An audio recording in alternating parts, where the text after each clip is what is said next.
बड़ी बात। द्वारका का रहस्य। भारत के पश्चिमी तट पर गुजरात राज्य में स्थित द्वारका केवल एक धार्मिक स्थान नहीं, बल्कि भारत के सबसे प्राचीन और रहस्यमय नगरों में से एक है। यह नगर भगवान श्री कृष्ण की नगरी मानी जाती है, जिसे उन्होंने स्वयं समुद्र तट पर बसाया था। लेकिन क्या यह सचमुच अस्तित्व में था? क्या वह नगर कभी समुद्र में डूब गया था? आइए जानते हैं इस रहस्यमय कहानी को विस्तार से।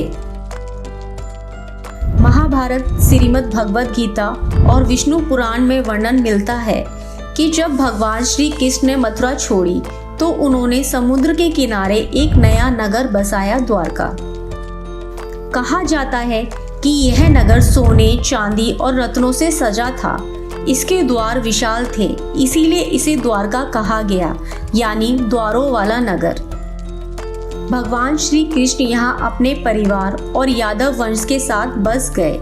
यही नगर आगे चलकर कृष्ण की लीला भूमि बना। महाभारत के बाद का रहस्य। महाभारत के युद्ध के बाद यादव वंश में आपसी कलह बढ़ गई। युद्ध और विनाश के बाद जब श्री कृष्ण ने पृथ्वी से अपना शरीर त्यागा, तब कहा जाता है कि पूरा द्वारका समुद्र में समा गया। पुराणों में यह भी लिखा है कि जिस दिन श्री कृष्ण ने पृथ्वी छोड़ी, उसी दिन समुद्र ने द्वारका को अपने भीतर समा लिया। समुद्र के नीचे मिली खोई हुई द्वारका। 1990 के दशक में भारत सरकार और समुद्री पुरातत्व विभाग ने गुजरात के तट पर समुद्र में खोजबीन की। जामनगर के पास ओखा और वेट द्वारका के इलाकों में जब गोताखोरों ने खोज की तो उन्हें समुद्र की गहराई में पत्थरों से बनी पुरानी दीवारें, सड़कें और खंभों के अवशेष मिले। कार्बन डेटिंग और अन्य जांचों से पता चला कि यह अवशेष लगभग 9000 साल पुराने हैं। यह खोज मानव सभ्यता के इतिहास को हजारों साल पीछे ले जाती है।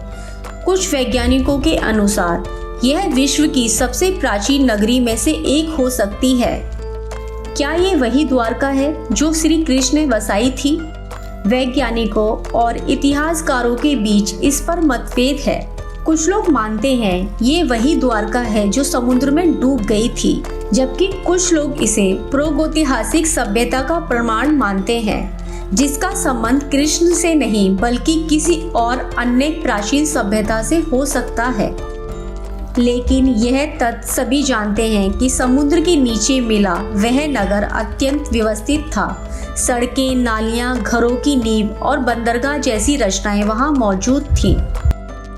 आज की द्वारका, जिसे जगन्नाथपुरी और रामेश्वरम के साथ 4 धामों में गिना जाता है, तीर्थयात्रियों के लिए अत्यंत पवित्र स्थल है। यहाँ का द्वारकाधीश मंदिर हजारों वर्षों से आस्था का केंद्र बना हुआ है।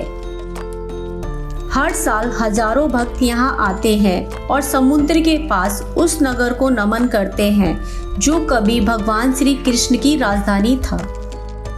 अब भी अनसुलझा है रहस्य। द्वारका के अवशेषों की खोज ने इतिहास, पुरातत्व और धर्म तीनों को एक साथ झकझोर दिया है। क्या यह वास्तव में श्री कृष्ण की बसाई हुई द्वारका थी या फिर यह किसी और खोई हुई सभ्यता का हिस्सा था?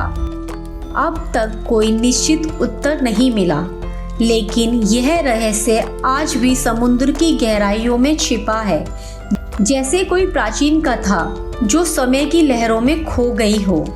द्वारका केवल एक धार्मिक स्थान नहीं, यह भारत की आस्था, इतिहास और विज्ञान का अद्भुत संगम है। यह हमें याद दिलाती है कि पुरानी कथाओं के पीछे कभी कभी सच्चाई छुपी होती है, जो समय के साथ फिर से उजागर होती है। खोई हुई सभ्यता या श्री कृष्ण की द्वारका की यह कहानी आपको कैसी लगी, हमें कमेंट में जरूर लिखें। ऐसी ही कहानियों के लिए हमें सपोर्ट करें। चैनल को सब्सक्राइब करना, स्टोरी को शेयर एंड लाइक करना ना भूलें। ऐसे ही अपडेट्स के लिए हमारे साथ जुड़े रहें। Thank you.